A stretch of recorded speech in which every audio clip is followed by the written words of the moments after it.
What's up guys, if you guys are interested in rebuilding a rack and pinion on an S14 or any 240SX for that matter, stay tuned for today's episode. Let's get started.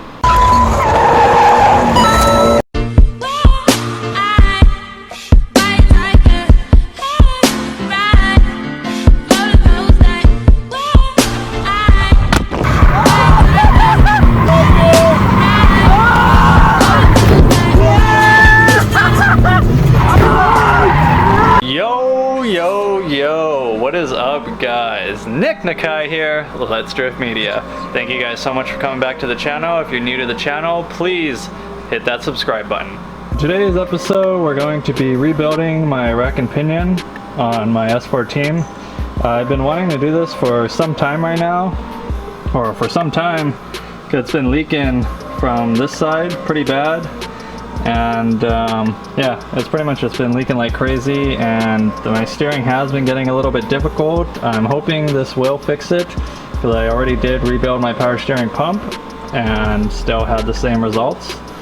So I got this seal kit, so you guys see part number right there. I'm gonna leave the link in the description. When it came with looks like all the seals and even the clamps for the boots, which I won't be using, but I really need to replace these seals and O-rings. I'm pretty sure this rack's never been rebuilt and they're probably pretty worn down. Had a couple requests. People were asking me to do it when I had the engine out, but I was lazy and didn't get around to it. And now that my car is pretty much not driftable because I need new coilovers, they're pretty shot, I figure there's no better time than now. I've never taken apart a rack and pinion in my life, as far as disassembling it and actually taking it apart to replace these seals. If you work at the dealership or even like any independent shop, most independent shops, you're not gonna be rebuilding a rack and pinion. More than likely, you're going to be replacing it with a remanufactured unit or sending it out to get rebuilt and then putting it back in and installing it yourself. So this is going to be new to me, so bear with me. I obviously don't know what I'm doing, but I'm going to take my time and figure it out. Alright, so we got the seal kit here. I'll go ahead and set this aside. I actually ordered this on eBay. It was about 40 bucks, so not too bad. I've heard you can get it cheaper, like at AutoZone, but I was lazy, so I just ordered it. And right here we got the rack and pinion out already. I don't want to make this video really too long. I just kind of wanted to show you guys me rebuilding it, because taking it out's another story, but it's really easy for anyone who's wondering. You're gonna have these four 19mm bolts, I believe, holding the brackets of the rack to the chassis itself. And you're gonna have your outer tie rod ends to the knuckles. You're going to want to loosen those, take those off, and where the steering column or the steering shaft connects to, you're going to want to loosen that, pop that off. And of course the two lines that go to the power steering pump and back to the reservoir, you want to take that off. So it's really not that hard. That's why I didn't film myself doing it.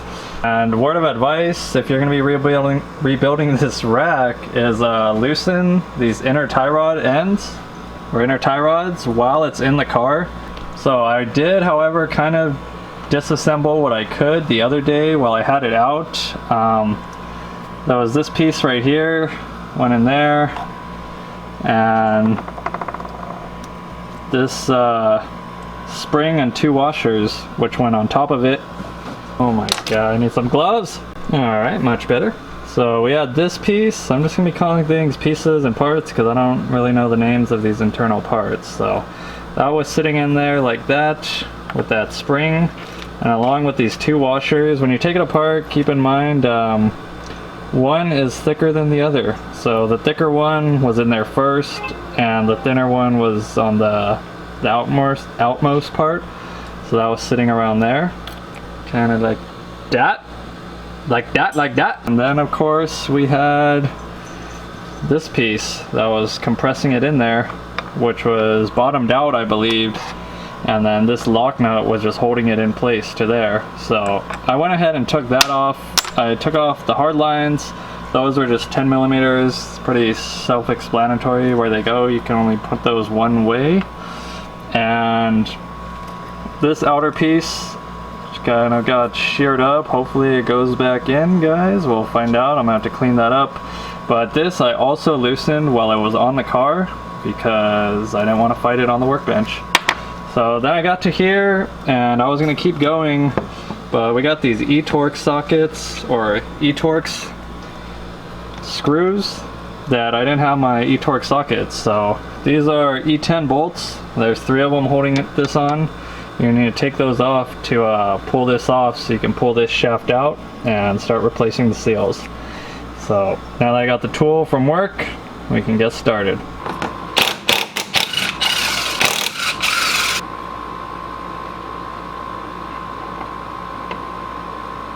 I'm just going to lay these seals out so I can start identifying the ones that are coming up as I disassemble it. First seal we got right here is under this little cover, this big O-ring. Alright. So second seal I'm encountering is this one right here. Notice the way it's facing, the flat side is facing down into the rack and pinion. So now I'm going to pull this shaft out. Oh my fuck. Alright, so now I'm going to pull this shaft out. So I had to take this outside and figure this out because it was squirting fluid all over the place. But on the passenger side, the threaded side, there's a seal in there, which is going to be one of these, the big main ones. So that one's going to be in there pretty deep. And what I just did was shoved a pick in there and a screwdriver and pried it out. And then as soon as I pried out that seal, this shaft was able to slide out. So let me show you guys. So here's that seal that was on there. That was in there, as you guys probably can't see, but right at the end of the threads, this thing was sitting in about like right here. Probably like a couple inches in. So took a little bit of force to get that out. Alrighty. And around the shaft, there's also another one of those, it looks like those O-rings, splash spacers, wrapped around this little metal piece right here. That's gonna get replaced as well. So it looks to me on the very inside of this rack and pinion housing, there's another one of these main seals, which I was suspecting would be one on each side. So we got one basically all the way in here on this side, and then we got one over here. These 4 washer O-rings are gonna go on here. Couldn't see because it's so black and it all looks the same, but there's a washer right here on each little groove. So that would explain where these 4 go. Alright guys, so I went and picked up the pressure washer for my homie because I needed to clean everything up. And well, after I cleaned it up, I just went ahead and installed these Teflon square cut washers or O-rings on this part.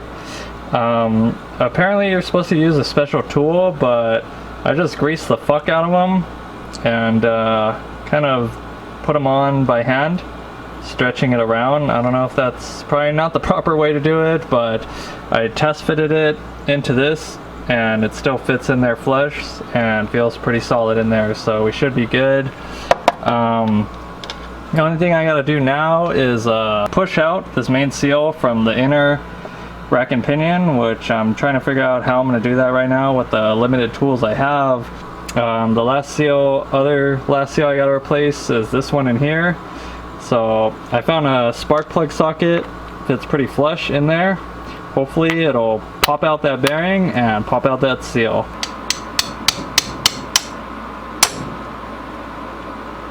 Now that we got the bearing and the final piece we've been looking to replace out, just keep in mind, like I said, when you're taking apart the rack and pinion, remember which way shit came out. Luckily, I'm recording this so I can go back and look at the video, but for those of you guys, in case you weren't paying attention, this bearing right here, this side right here, the exposed side of the bearings, faces upwards. This kind of closed off side was facing down. And then as far as the seal on top of it, the flat surface was facing outwards, and this inner part that has the cutout, that one was facing down. So let's go ahead and smack that back in and get on to the rest of the rack.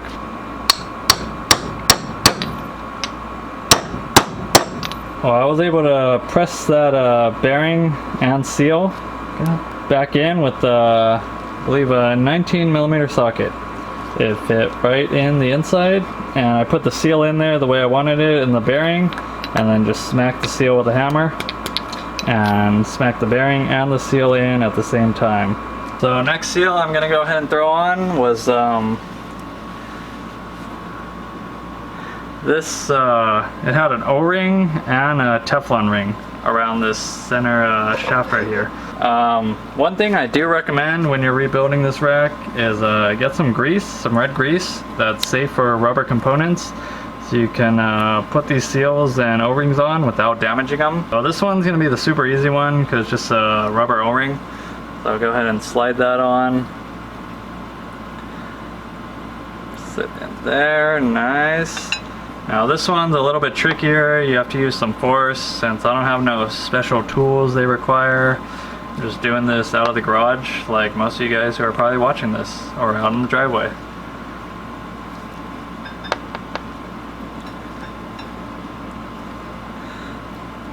Here we go.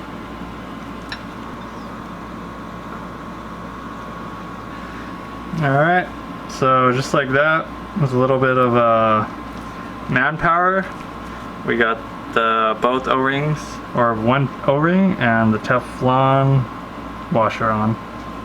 I got this inner seal out that was in pretty much the inside of the rack and pinion, and behind this seal was this steel washer.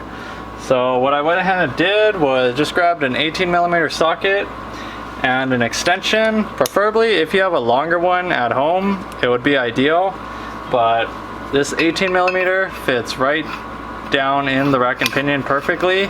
So it was just enough to push this washer and the bushing, or the seal out. So now that we got that in, all I gotta do right now is get the perfect socket to push it back in from the other side, because this time we're gonna be hammering it on the rubber seal side, so I really don't want to fuck that up. So I need to make sure I have the perfect socket, or the perfect tool to push it back in.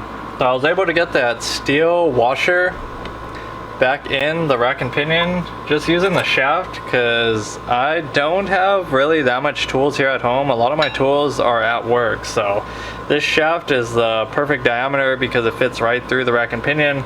So I just kind of smacked it in, and I was able to smack it with my hand just to put that washer back in.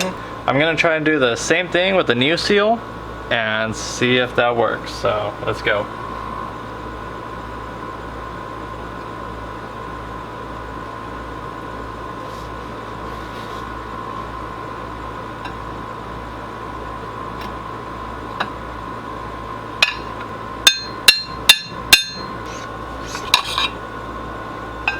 So with a little bit of force, we were able to get the outer seal back in. I'm pretty sure it's flush right now. I had to start it with the hammer, and then after that it just slid right in by hand, and then I just smacked it with the hammer just to make sure it was seated all the way. So now that we got that in, we can put the shaft back in and replace or install that outer seal. Just feed it through.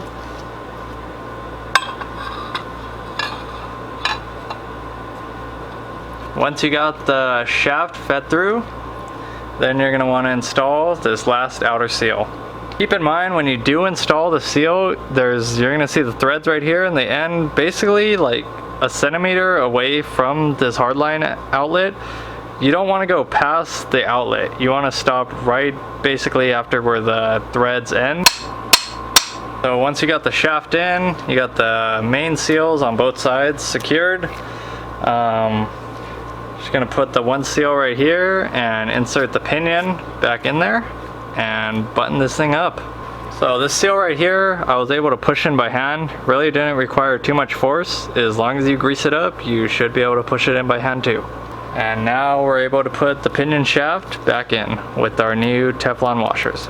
And before you put the cover on, one last O-ring. See if I can show you guys. Gonna go right around here before you put the cover with the Torx bits. And now you're ready to put the cover back on.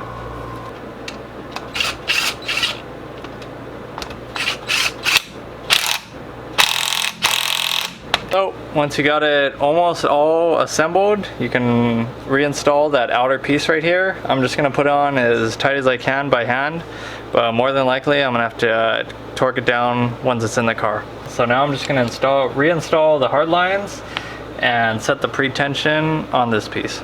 So I did some research on how much preload you want on this nut right here, and majority rules, they were basically saying bottom it out till it stops and then back it off a quarter turn. So that's what I'm gonna try. People say you could adjust it because if you put too much preload, it's gonna be like really stiff steering and it could eventually cause some damage because you just have it way too tight. And if you have not enough preload, it's gonna feel really sloppy and you're not gonna have that much pressure in the rack and pinion. So I'm just gonna start off with the rule of thumb people were saying. Max it out, then back off a quarter, and I can always adjust it once it's on the car.